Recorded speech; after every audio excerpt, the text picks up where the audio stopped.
So today's lesson is the absolute value function. I've already posted some videos for the introduction. Um, let's talk about the absolute value in general first before we talk about how to solve the equations.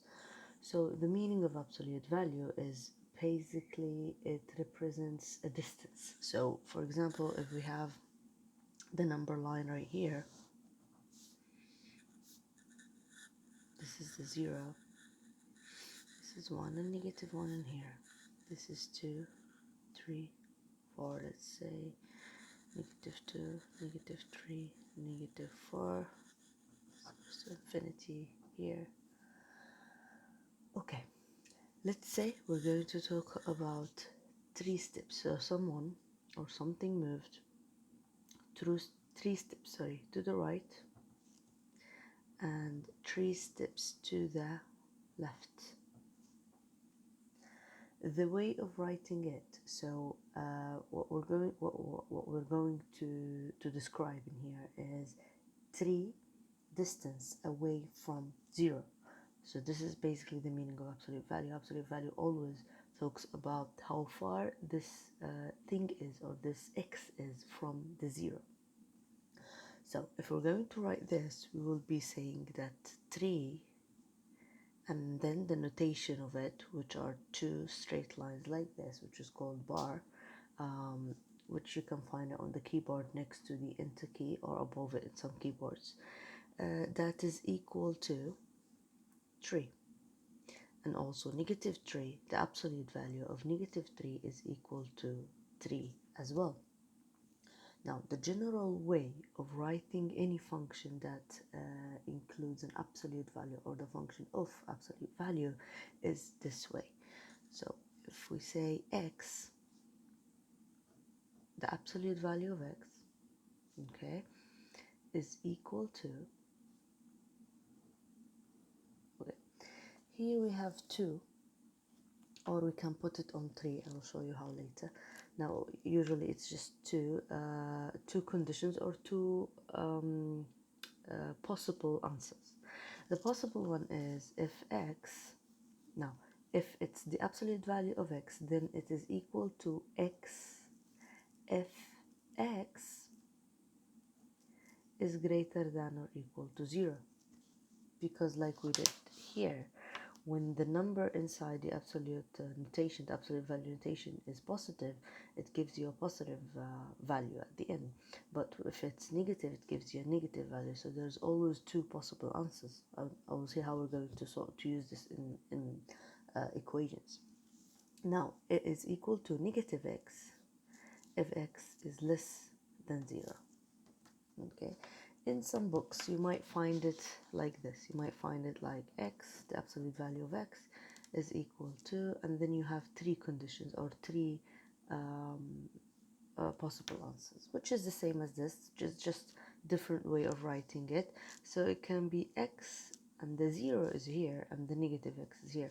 So this, if x is greater than 0, this is equal to 0, or x equal to 0, and here it is just when x is less than 0. So the only difference is actually just putting 0 individually. It's not really different. So okay, let's talk about some properties that you might face, or you might need to use. Okay, now here, for example, if we said that, okay, the first property is a, which is just a number. Okay, a is a real number. I'm just going to write it as a is a real number. That's the first thing. Now, a, or the absolute value of a, is always greater than or equal to 0. Now I'm talking about the absolute value of a, not a itself. Okay, now let's say that this is our first property. Our second property is the absolute value of a is equal to the square root of a squared. Do you know why? This property shows you that the number here inside the square root gives you the 2 solutions of positive and negative the number, which can be represented as a, the absolute value of a is equal to, it's equal to it's equal to a, but this a is either positive or negative a, and vice versa. The positive and negative a gives you the absolute value of a. Okay, and this is one very important property, which is the absolute value of a times b, where a and b both are real numbers. Okay, the absolute value of a times b is equal to the absolute value of a times the absolute value of b.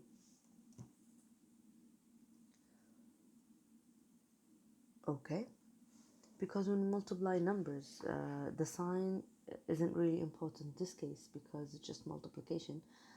So it doesn't matter if you get positive or negative because we're talking about distance again. It's similar to the idea of having okay, do you remember in physics you took something called distance and we took something called displacement? Now this is exactly what we're talking about here. Here we're talking about the distance, not the displacement, because the displacement gives us different answers. Now here's an example on this, the displacement and the distance. So if, let's say we have this, which is block A, and this is block B, and this is block C, and I'm going to write the distances here. So let's say this is 2 meters, for example, and this is 3 meters. Okay, an object or a person or a ball or anything just moved from A to B, then from B to C, and then they went back to B. So let's say this is a shop. So someone went from his house into the school, for example, and then they went to the shop, and then they bought some things, and they went back to school. Now, if we're going to do this, if we're going to find the displacement of this person, now the displacement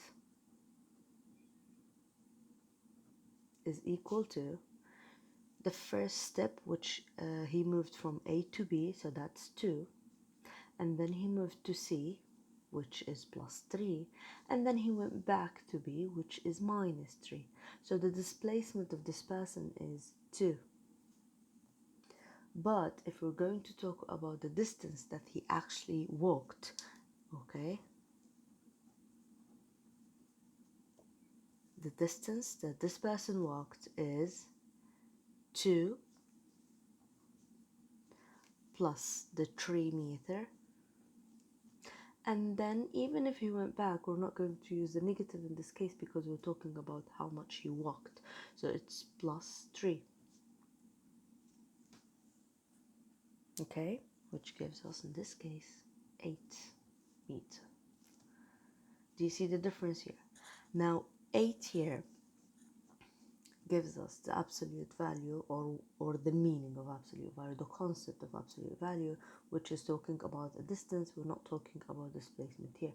So it's very similar. If we took the displacement and we moved each number individually into an absolute value number, we're going to get the same number here, which is the distance, because if we took the absolute value of -3, we will get 3 in here. Okay, so let's have an example of how to use these meanings and these properties into solving equations. Okay, let's say we have here's a simple example. We have x plus 2, the absolute value of x plus 2 equals 5.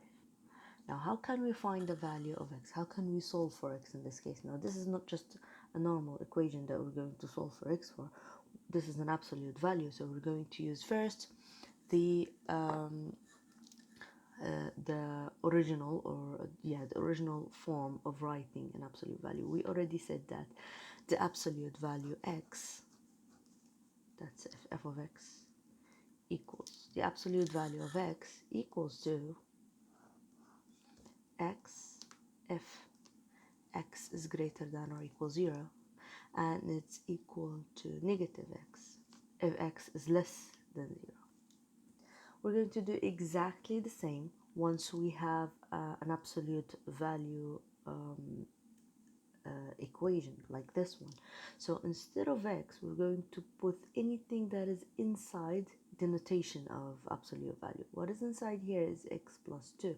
So we're going to do the absolute value of x plus 2 is equal to, here we have two cases. Case number one is x plus 2, okay, if x plus 2 is greater than 5, which means 5 is positive. We can just write it as plus 5. So it is equal to, so here I'm going to write it here, x plus 2 is equal to 5. That's case number one. Okay. Case number two is x plus 2 in negative, okay, where x plus 2 is less than 5, which means that x in here, case number 2, x plus 2 equal to negative 5. Let's see how to solve this. First, here we have x plus 2 equals 5, which means x is equal to 5 minus 2, which means x is equal to 3. Now this is the first value that we get. In the second case, we have x plus 2 is equal to negative 5, which means that the whole number here is less than 0. And here we will get a negative number, which means x is equal to negative 5, negative 2, which means x is equal to negative 7. So these are the two answers that we get out of this equation. Okay, now in the next video we will be talking about graphing absolute values, and also I will be solving some examples for finding the inverse of a function using composition, because I got some questions about that. If you have any specific questions about the previous lessons, please send them to me so we can prepare another video for them. Okay, have a good day. Bye bye.